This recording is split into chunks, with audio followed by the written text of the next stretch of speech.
नमस्कार, स्वागत है आपका। आप देख रहे हैं CNBC आवाज में हूं मनीषा गुप्ता और आज बात करेंगे मॉनसून की, जहां पर कल ऑनसेट तो हो चुका है लेकिन प्रोग्रेस कैसी है इस पर करेंगे बात।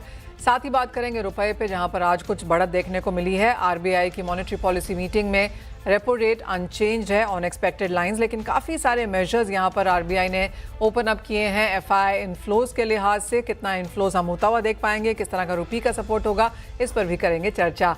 साथ ही साथ बॉन्ड मार्केट्स में जिस तरह से यहाँ पर टैक्स अमेंडमेंट्स किए गए हैं, जहां पर FIs को ना तो लॉन्ग टर्म कैपिटल गेन्स देने हैं, विदहोल्डिंग टैक्स जो 20% का है इंटरेस्ट पर, वो भी यहां पर रिट्रीट कर लिया गया है। इसका क्या असर होगा, इस पर भी करेंगे चर्चा।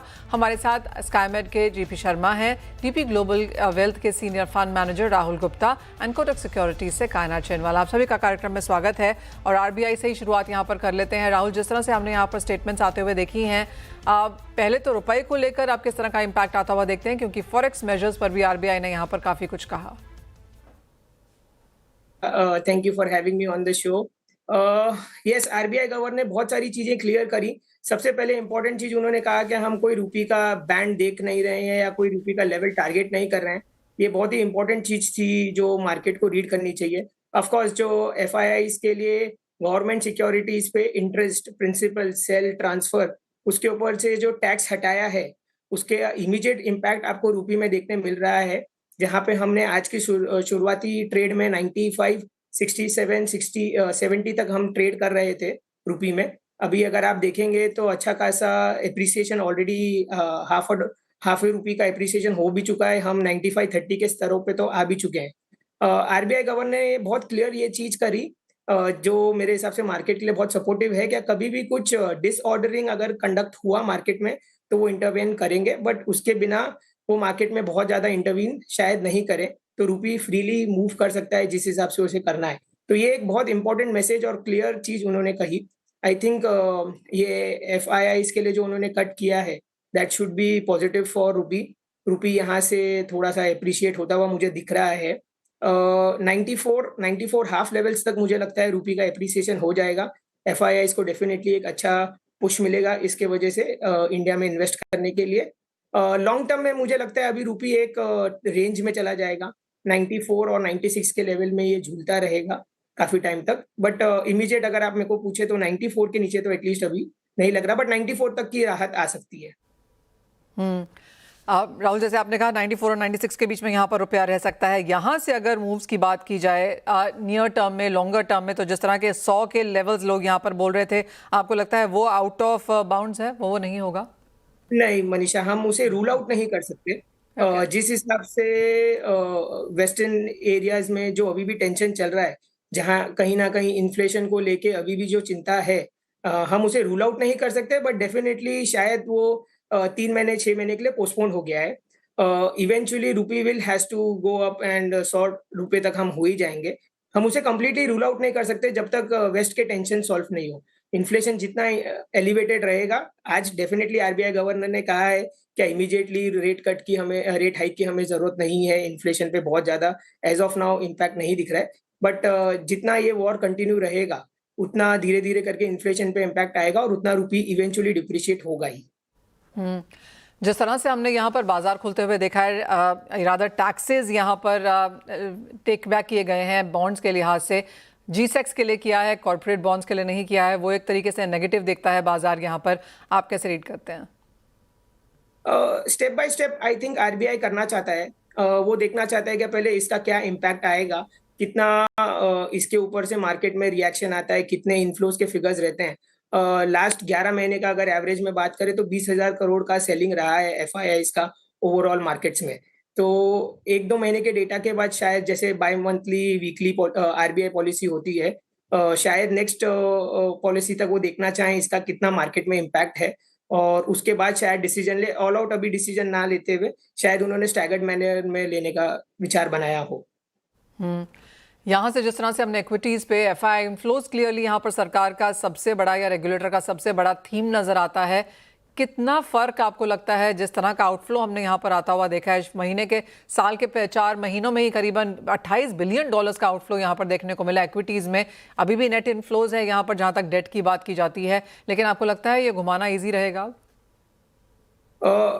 इमीडिएटली तो नहीं, बहुत ज्यादा इजीली अगर आप सोचें क्या कल से ही एफआईएस के फ्लोज आना स्टार्ट हो जाएंगे, बट ये इफेक्ट डेफिनेटली थोड़ा टाइम लेके पॉजिटिव इम्पैक्ट तो देगा ही। इवेंचुअली होगा जहां पे एफआईएस का फिर से इंटरेस्ट आएगा, बिकॉज इंटरेस्ट रेट इंडिया में आज के तारीख में भी अच्छे हैं। 6.25 6.5% के आसपास के जो इंटरेस्ट रेट हैं हमारे आरबीआई रेपो रेट के, वो अभी भी अट्रैक्ट करते हैं लोगों को ग्लोबल मार्केट्स में। सो इवेंचुअली इसका डेफिनेटली पॉजिटिव इम्पैक्ट आएगा, जो रुपये में भी इमीडिएटली देखने को मिल रहा है। लेकिन ऐसा हम सोचें क्या शायद आजकल में ही एफआईएस के फ्लोज फिर से इनफ्लो आना स्टार्ट हो जाएंगे, तो वैसा नहीं होगा। बट यस, 2 महीने के टाइम फ्रेम में पॉजिटिव इम्पैक्ट डेफिनेटली देखने मिल सकता है। Point taken. राहुल, बहुत शुक्रिया साथ जुड़ने के लिए। तो क्लियरली कुछ पॉजिटिव इम्पैक्ट यहाँ पर सरकार की तरफ से आता हुआ रुपी में यहाँ पर एक सुधार है, और जैसे राहुल हमें बता रहे हैं 94-96 की रेंज आप यहाँ पर वॉच कर पाएंगे। क्या लेकिन सेंटिमेंट पॉजिटिव है, लेकिन क्या मार्केट्स इमीडिएटली यहाँ पर इन्फ्लोज आता हुआ देखेंगे? शायद नहीं। रुपया यहाँ पर वॉच किया जाएगा, और जिस तरह से मॉनेटरी पॉलिसीज टाइटन होती हुई नजर आ रही हैं वर्ल्ड ओवर, इन्फ्लेशन एक कंसर्न बनती हुई नजर आई है, रेट हाइक्स की बात की जा रही है, वो काफ़ी कुछ है जिसके ऊपर बाजार की नज़र रहेगी। कायनात, आप कैसे देखती हैं टू बिगिन विद रुपए में ही, और आपको भी लगता है 94-96 वाली रेंज स्टिक इन करेगी? जी, अभी फिलहाल क्योंकि आज आरबीआई की पॉलिसी आई है तो एक थोड़ा सपोर्ट डेफिनेटली मिला है रुपी को। तो आने वाले समय में एक मॉडेस्ट सपोर्ट हम देख सकते हैं रुपी के लिए। लेकिन देखिए, जहां तक कि मेजर इश्यूज की जो बात है, जैसे हमारा कैड रिलेटेड जो कंसर्न है, क्रूड ऑयल रिलेटेड जो इशू है, जब तक वो रिजॉल्व नहीं होता है तो एक मीनिंगफुल अपसाइड या मीनिंगफुल अप्रिसिएशन रुपी में देखना थोड़ा मुश्किल रहेगा। तो एक मॉडेस्ट अपसाइड आपको 94.5 94 लेवल्स तक देखने को मिल सकता है in the new term. Crude oil में कैसे देखती हैं आप अब यहाँ से कायनात? बिकॉज इस हफ्ते के लिए 4 से 5% की तेज़ी यहाँ पर ज़रूर देखने को मिली है, लेकिन अगर हम ओवरनाइट की बात करें, कुछ दबाव यहाँ पर रहा, आज फिर से हल्की सी बढ़त है, काफ़ी कॉन्ट्राडिक्टिंग स्टेटमेंट्स यहाँ पर अब भी जारी हैं। जी, क्रूड के केस में इट्स कंप्लीटली अभी हेडलाइन ड्रिवन हम देख रहे हैं जिस तरह से, क्योंकि न्यूज़ भी बहुत ज़्यादा मिक्स्ड है, कॉन्फ्लिक्टिंग सिग्नल्स है। चाहे आप ट्रम्प से ले लें या ईरान, इज़राइल, सब जगह से कॉन्फ्लिक्टिंग सिग्नल्स कंटीन्यूअसली चालू है, जिसके कारण मार्केट को एक क्योंकि कंसर्न भी बना हुआ है कि ये किसी भी वक़्त ये फुल ब्लोन वापस से वॉर सिचुएशन वापस से आ सकती है, या कुछ भी disruption at any given point हो सकता है, जिसके कारण मार्केट एक बहुत रेंज में आ गया है। बिकॉज़ डिप्लोमैटिक होप्स भी है एक तरह के, हो सकता है कि रेज़ोल्यूशन आ जाए, बिकॉज़ ट्रम्प ने भी अभी कहा है कि अगर if it comes to getting a deal, तो वो ईरान के जो प्रेसिडेंट है खमेनी, उनसे भी मिलने के लिए वो रेडी है। सो वो एक उसके कारण एक प्राइस में एक थोड़ा-सा एक होप भी प्राइस्ड इन है। बट ओवरऑल अगर हम देखें तो देखिए, अभी तक कोई क्लैरिटी है नहीं ऑयल के केस में। एंड अगर मैं कहूँ तो फिलहाल अभी ऐसा लगता है कि बुलिश प्रेशर जो है, जब तक ये पूरी तरह से रिजॉल्व नहीं होता है, ओवर द लॉन्ग टर्म की मैं बात कर रही हूँ, जब तक ये पूरी तरह रिजॉल्व नहीं होगा तो ऑयल प्राइसेस में जो अपसाइड का जो रिस्क है वो बना रहेगा।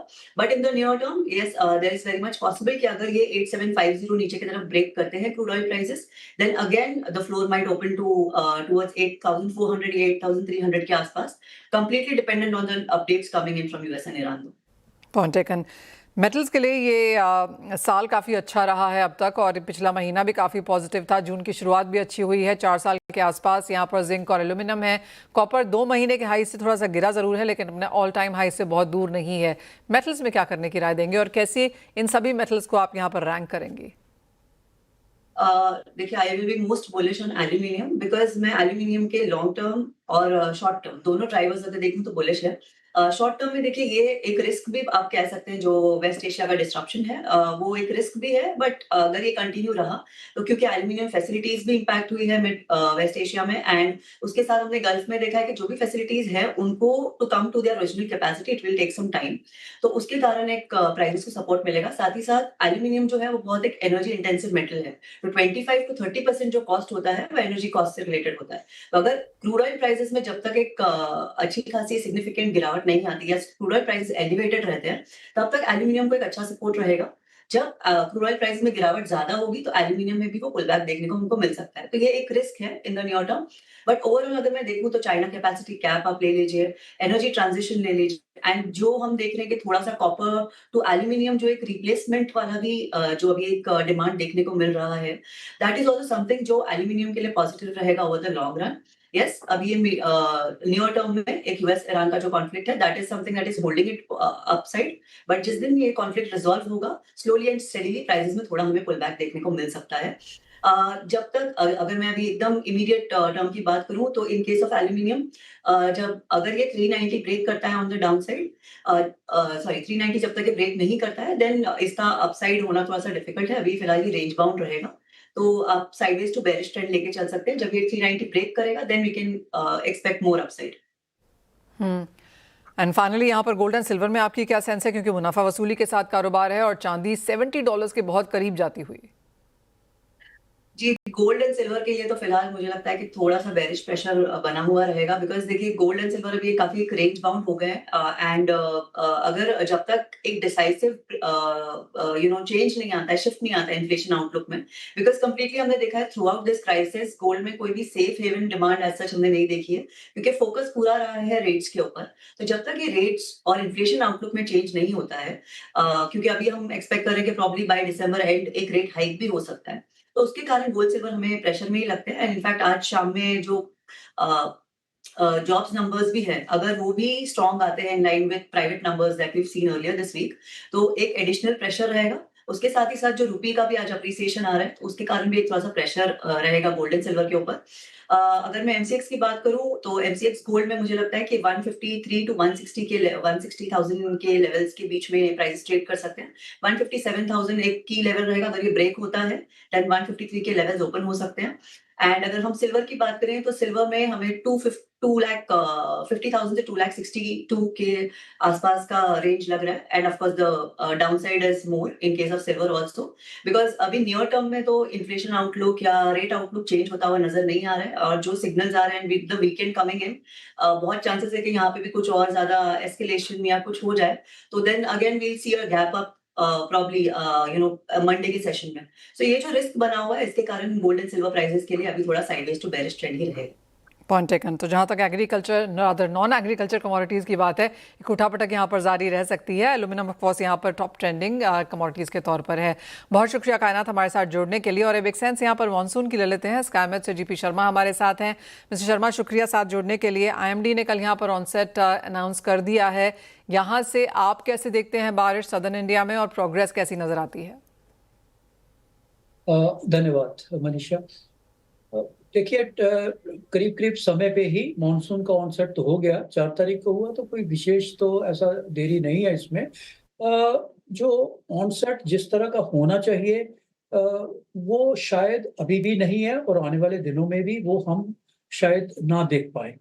ज्यादातर अभी तक कोई भी जो मानसून को लाने के लिए मानसून सिस्टम जो ट्रिगर का काम करते हैं, चाहे वो बंगाल की खाड़ी के हों, चाहे वो अरब सागर के हों, ज्यादातर बंगाल की खाड़ी से ही आगे बढ़ता है मानसून। हालांकि केरल में मानसून आने के लिए अरब सागर की तरफ से ही पुश मिलता है और वो पुश अपने जो मानसून है उसकी इंटरनल एनर्जी जो है उसके अपने दम पे ही कॉन्सेट हुआ है, कोई भी एक्सटर्नल पुश नहीं है। तो उसके चलते जो विशेषकर जो बारिश होगी मानसून की, वो तटवर्ती क्षेत्रों में, केरल की बात करें, उसके ऊपर कोस्टल कर्नाटक की बात, तटवर्ती क्षेत्र जो कर्नाटक है उसमें, और उसके साथ साथ आगे बढ़ते हुए शायद कोंकण तट भी। लेकिन भीतरी भागों में, चाहे तमिलनाडु की बात करें, आंध्र प्रदेश की बात करें, भीतरी भाग जो कर्नाटक की बात करें, उनमें ज्यादातर पैटर्न अभी भी प्री मानसून टाइप ही रहेगा और उसमें मानसून आने के लिए जरूरत पड़ेगी हमें, कोई ना कोई सिस्टम जरूर बने, जिसकी अभी संभावना नहीं दिख रही है बंगाल की खाड़ी में। तो उसके चलते अभी वर्षा अच्छी हुई है, जो कोस्ट लाइन पे वर्षा हुई है, भारी वर्षा हुई है, केरल में हुई है, कोस्टल कर्नाटक में भी हुई है, लेकिन जो मानसून की वर्षा भीतरी भागों में जिसकी जरूरत होती है वो नहीं। मिस्टर शर्मा, तो ये मान के चलें कि प्रोग्रेस यहाँ से डिलेड होने वाली है, क्योंकि जैसे आपने कहा कि अगर केरला और तमिलनाडु जहाँ पर ऑनसेट डिक्लेयर हो गया है वहाँ ही इंटरनल एरियाज में बारिश नहीं है, तो प्रोग्रेस डिलेड है। देखिए, उसका प्रोग्रेस पे जरूर असर पड़ता है। अपने दम पे अगर मानसून चलता है तो वो हफ्ता 8-10 दिन तक तो जरूर चल सकता है और होगा भी ऐसा ही। पश्चिमी जो तट है, वेस्टर्न घाट्स है, उसके साथ साथ जरूर मानसून आगे बढ़ेगा। इवन मुंबई समेत भी आपके वर्षा कुछ कुछ क्षेत्रों में हो भी रही है, प्री मानसून की होगी भी, आने वाले दिनों में भी होगी। लेकिन जो उसका 5 तारीख तक तो वैसे मानसून सामान्य तिथि के मुताबिक पूरे केरल में, काफी सारे कर्नाटक में, आंध्र प्रदेश के काफी हिस्से, पूर्वोत्तर भारत में, ये सभी जगह तक कवर हो जाता है 5 तारीख तक, जो कि आज के दिन में नहीं है। हालांकि जरूरत जरूर पड़ेगी, जैसा मैंने रिपीट कर रहा हूं कि बंगाल की खाड़ी में, जब तक बंगाल की खाड़ी में अगर सिस्टम नहीं बनते हैं तो शुरुआती दिनों के साथ 8-10 दिनों के बाद मानसून के स्टॉल हो जाने की संभावना बनी रहती है, जो कि हो सकता है ऐसे ही, अगर कोई नहीं है तो ऐसे ही आसार बनेंगे। देखिए, पूर्वोत्तर में बारिश हो रही है, वो पहले से हो रही है, अभी भी हो रही है। मानसून कभी भी वहां पे डिक्लेयर किया जा सकता है। तटवर्ती क्षेत्रों में आगे हो सकता है, कोंकण रीजन तक, गोवा तक, उसके बाद नॉर्थ में भी मानसून की लाइन जो नॉर्दर्न लिमिट ऑफ मानसून है हो जाएगी। लेकिन ज्यादातर कंसर्न ये है कि भीतरी भागों में, तमिलनाडु से भी आगे भीतरी भागों में, महाराष्ट्र के क्षेत्रों तक, इधर उड़ीसा की बात करें, वहां बिहार वगैरह, इन स्थानों पर मानसून के आने का हमेशा ही लगातार संशय बना रहता है, और अभी इस बार भी मुझे ऐसा ही लग रहा है। इनिशियल एडवांसमेंट के बाद हो सकता है उसमें थोड़ी अड़चन आ जाएगी। जी, यूजली हम दिन काउंट करते हैं मिस्टर शर्मा कि हाँ, अगर 4 तारीख को जून में हुआ, केरला में हुआ है, तो 14-15 तक यहाँ पर मुंबई में पहुंच जाएगा। वो 8-10 दिन का लोग यहाँ पर, आई मीन ऑफ कोर्स वो एक मैप भी है यहाँ पर। आपको लगता है वो मैप इस बार शुरुआत ही थोड़ी सी स्लो हुई है, आगे थोड़ी और स्लो रह सकता है? जहां तक मुंबई का सवाल है, वेस्टर्न कोस्ट का सवाल है, यहाँ पे प्री मानसून की बारिश भी होगी, और मुंबई में सामान्य तिथि आने की जो 11 जून है, 11 जून ना से ही 2-3 दिन को देरी के साथ मानसून जरूर मुंबई में भी लगभग समय पे आने की संभावना बनी रहेगी। लेकिन मानसून से आने से पहले, जैसे मुंबई में भारी बारिश होती है, और ऑनसेट होने से पहले भी 1 आध दिन पहले, उस तरह की परिस्थिति शायद उस अभी तक ना बने। अच्छी वर्षा जो मुंबई या उसके आसपास के क्षेत्रों में है, मेरा अनुमान है कि 13-14, 15 तारीख के आसपास ही उस तरह की टिपिकल जो मुंबई रेन होती है वो तभी हो पाएगी, उससे पहले वो नहीं होगी। और जो पूर्वी तट है, जिसमें कि आंध्र प्रदेश और उड़ीसा, ये वाले क्षेत्र है, इसमें थोड़ा स्लो रहेगा, इसमें मानसून आगे ज्यादा तेजी से नहीं बढ़ेगा। पश्चिमी तट पर जो है वो आगे मानसून बढ़ जाएगा। दिक्कत आएगी जब तक हम गुजरात में पहुंचना है, मध्य प्रदेश और महाराष्ट्र के कुछ क्षेत्रों में पहुंचना है, पूर्वोत्तर भारत, पूर्वी भारत में बिहार, बंगाल और इन क्षेत्रों में, छत्तीसगढ़ में पहुंचना है, वहां दिक्कत आएगी। तो उसके लिए अभी इस वक्त तो कुछ नहीं कहा जा सकता, लेकिन सिस्टम अगर मानसून के समय पर नहीं बनते हैं बंगाल की खाड़ी में, तो संभावना अभी भी रहेगी कि 10-15 तारीख के आसपास जाके एक मानसून के वाला कमजोर भी पड़ जाने की, और कोई इसमें आश्चर्य की बात न हो, कुछ दिनों के लिए स्टॉल हो जाने की संभावना बकायदा बनी रहेगी। जी, ओके मिस्टर शर्मा, बहुत शुक्रिया साथ जुड़ने के लिए। तो क्लियरली एक वीक ऑनसेट हमने यहाँ पर होता हुआ देखा है। इंटरनल एरियाज में बारिश नहीं है, वेस्टर्न घाट्स में यहाँ पर पिकअप जरूर है, लेकिन फिर चाहे वो मुंबई है या फिर जैसे मेंशन किया गया गुजरात, एमपी, बिहार जैसे एरियाज में जो सेंट्रल इंडिया है, वहाँ पर एक डिलेड या दिक्कत बारिश में इस महीने में देखने को मिल सकती है। वेल, इसी के साथ एक ब्रेक का भी समय है, लौटेंगे और लेकर आएंगे बॉन्ड स्ट्रीट।